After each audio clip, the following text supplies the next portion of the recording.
Hey family, welcome to How Love Works, where we talk about the principles for lasting love. Well, it's been a minute. I know it's been a minute. I miss you guys. A lot of things have happened since we last spoke. I know. I've heard in the news a couple of pastors have decided to not pastor. I'm sure you guys are familiar with who these individuals are. One of them is Mr. Price, number one son. I'm sorry to hear about that, but that's the way things go, I guess. I think I will even commend the young man for doing something that a lot of these pastors have a very difficult time doing. That is being disciplined and at the same time living up to their particular station. I will say this though, as we begin our new discussion, I want to talk to you about something that these men in some of these churches have experienced, and it's primarily about rules. And rules are important, obviously, because Pastor Price was an example of someone who broke the rules, but at the same time, he respects the rules enough that he's willing to do what he needs to do to conform to the rules. What I want to talk about is I want to deal with the issue of rules for relationships. Rules for relationships.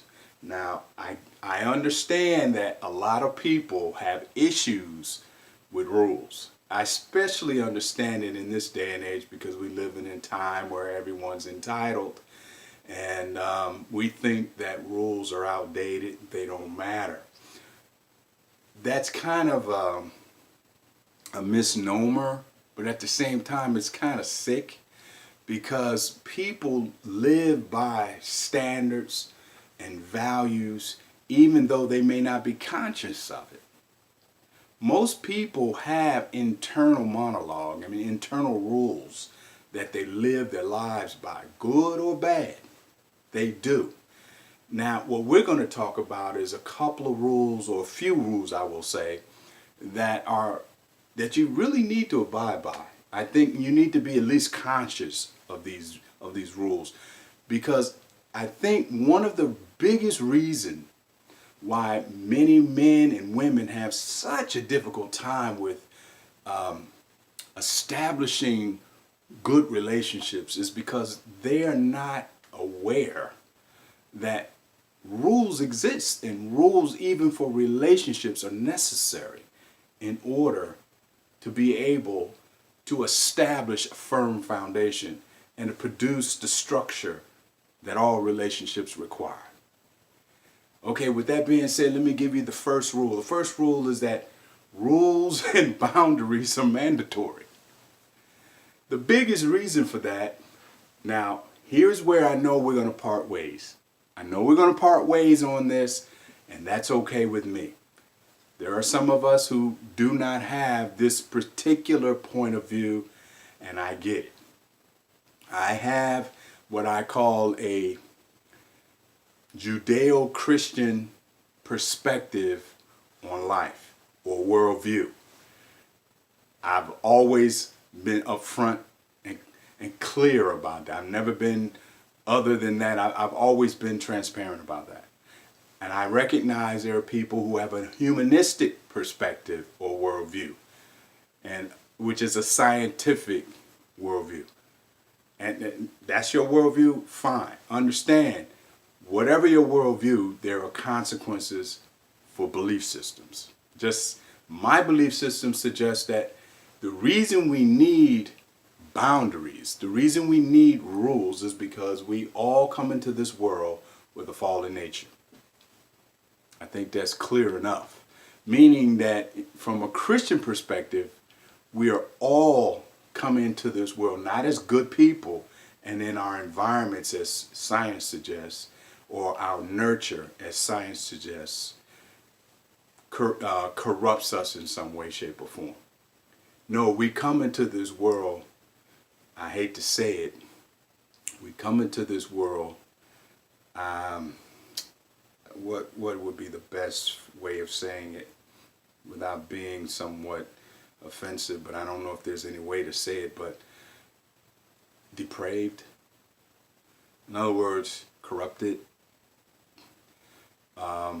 We come into this world with a terminal illness, and that illness biblically is called sin or missing the mark, or a number of things that are biblical. I don't want to preach, but those are the reasons why you need rules and boundaries. That's number one. Number two, everyone suffers from PSI. Everyone, because of number one. Everyone suffers from PSI. What's PSI? Poor self-image. Everyone has a poor self-image. Now, if you're a Christian, you understand your image, you're made in the image of God. Okay? But if you don't understand that, you're going to have a poor self-image. Our image or our identity as Christians, or I would call us Hebrew Christians. I don't mean that weird Hebrew black thing, Israelite stuff. I'm not into none of that. I'm talking about Hebrew Christianity that's biblical. Okay? Our identity is tied to the Word of God. It's tied to the revealed person of Christ that's in Scripture. So most of us, all of us have a PSI issue. Now that's a problem. Unfortunately, in our society, which I will continue to say, it is a license now to do whatever you want, to say whatever you want, and to be whatever you want. If you want to beat women, all you have to do is say, I grew up with a poor self-image. If you want to be a person who steals, I grew up with a poor self. It just totally cancels out accountability and responsibility. No, everyone has an out now. You don't have to be responsible. You don't have to be accountable, because all you have to do is go PSI, poor self-image. Now you got a license to steal. You got a license to do whatever you want to a woman. A woman she got a license to say and do whatever she wants. Poor self-image. Okay, number three, you are responsible. Doesn't matter if you have a poor self-image. Doesn't matter if you grew up in the ghetto. I grew up in the ghetto. Doesn't matter if you grew up in a bad city. I grew up in a bad city. Doesn't matter if you're black. I'm black. Doesn't matter if you're Asian. Doesn't matter if your ancestors were slaves. It doesn't matter. Everyone is responsible. Everyone. Okay, that's number three. Number four, everything is connected. That's why everybody's responsible. Everything's connected. You don't live in a void. You don't live on some island somewhere. Whatever you think, whatever you act, however you act, and whatever you say, there will be consequences. Real talk. As you young people like to say, I'm just going to keep it 100. We'll keep it 100, right? Everything's connected. That's why you don't just do whatever you want to do, say whatever you want to say, and act any way you want to act, and think any way you want to think. Because everything is connected. There will be consequences. If not now, in the future. But if you don't believe that, you can look at the world, you can see that. It's empirical evidence for that. They got names for stuff like that. But we don't think things matter in relationships. Or we don't think things matter in our relationships with our girlfriends, or our relationships with our parents, or our relationships with our siblings, or our relationships on our job, or our relationships with our friend. Everything is connected. All right.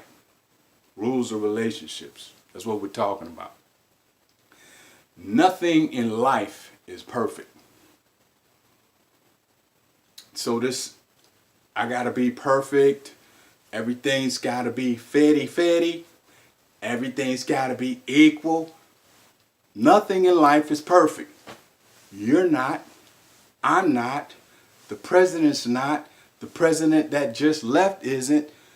There's nothing in life that you can point to that's perfect. Nothing. Computers, nothing. Everything, the reason we know this is you don't even have to go biblical. These are just basic laws that are found even in science, right? I think it's the second or the third law of thermodynamics. Everything, once it is originated, it begins to decay. That's one of the laws of thermodynamics. So nothing is perfect. Nothing.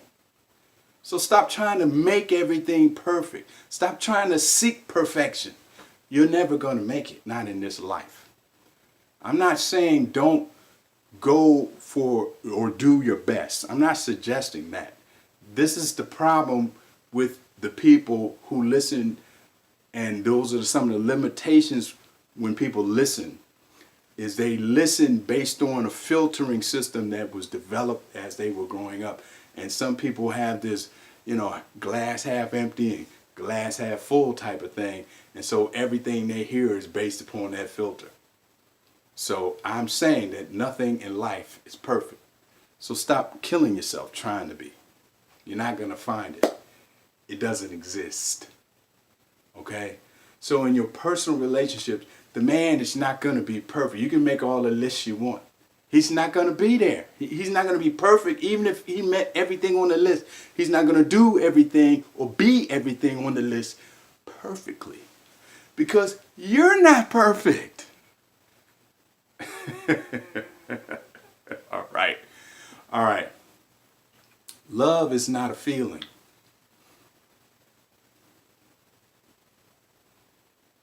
Let that marinate. Love is not a feeling, ladies. I know that's a primary driver in your lives, emotion. I understand that. But love is not a feeling. Feelings do express themselves through the acts of love and the decision to love. But love is not a feeling. It's not something that you wait on. It's not something that overcomes you. It's not something that you fall into. It's not something that you feel. Love are actions. They're acts. It's a behavior. It's a conduct. It's a lifestyle. If I waited on feelings before I loved my wife, then she wouldn't get much love. That's a very immature understanding of love. And often, too many women believe that because they have this understanding that feelings, because that's their main driver. They look for feelings to validate everything. And so women go so far with their feelings. Ladies, I'm trying to help you now. They even think that their feelings determine whether the value of a relationship or determines the future of a relationship, when it's the exact opposite.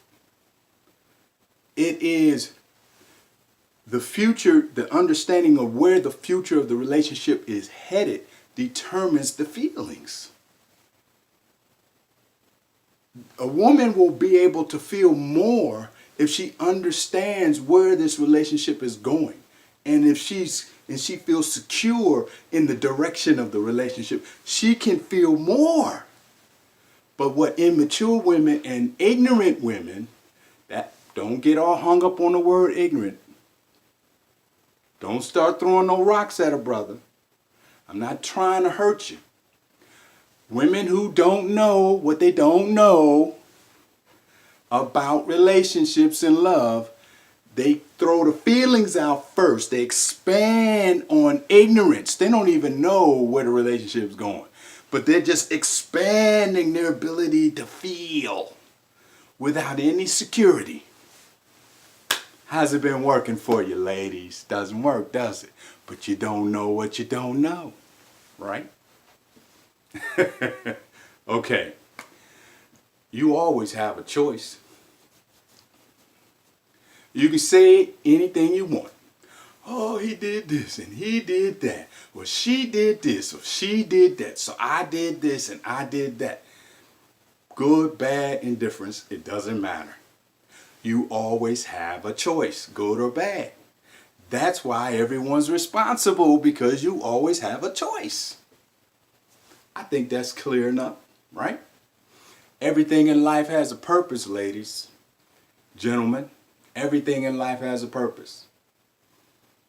I think you guys know who was the one who started, or who discussed this principle.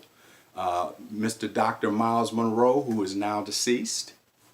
But I learned this principle a long time ago. It has really served me well in my life. I understand that everything has a purpose. I understand that not every purpose is known. I understand when purpose is not known, abuse is inevitable, right? And I understand that purpose is only found in the mind of the maker of a thing. I also understand that if you want to know the purpose of a thing, never ask the thing, because the thing don't know, right?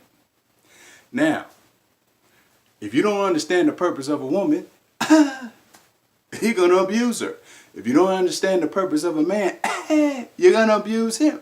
If you don't understand the purpose of relationships, you will abuse your relationships. Make sense? All right, let's move on. You are who you respect. You are who you respect. In other words, all I'm saying is, what is in your life is what you respect. Things that you do not respect, I think this is very clear. What you do not respect, you do not allow into your life. So, the question of why do I constantly attract beta males or bottom feeder males or feminized males or thugged out males? See, thugged out males, they have the image of alpha males, but technically what they have is just an image. If you look at their lives, they're just plain old feminized men. They like attention. That's why they tat it all up. That's why they learn all the little lingo. But they don't do anything that's hard that men do. See, it's easy to throw blows, call women female dogs, and call women, garden tools. It's easy to make a bunch of babies. It's easy to sell drugs here and there. It's easy to pull a trigger. That's all easy. It's easy to lay in bed all day and hang out all night. It's easy to find bullet head, bonehead females to sleep with. They're a dime a dozen. What's hard is getting up every day, going to work, working for somebody else. That's hard. Day in, day out, not anyone saying one time, I appreciate it. You're a good man. I admire you. I want to be like you. You're the best image of a man I've ever seen in my life. Nobody does that. Day in, day out, 20, 30, 40 years. Nobody says nothing. But you keep moving. You keep doing what you're doing. See, them little punk boys can't do that. Because they panty waist boys. That's why they end up in the joint. Because they don't know nothing about the first 5 rules I gave you. They're not going to adhere to them anyway. Anyway, let's keep it moving. Life is difficult. I see. Going to work every day, that's difficult. Nobody want to do that.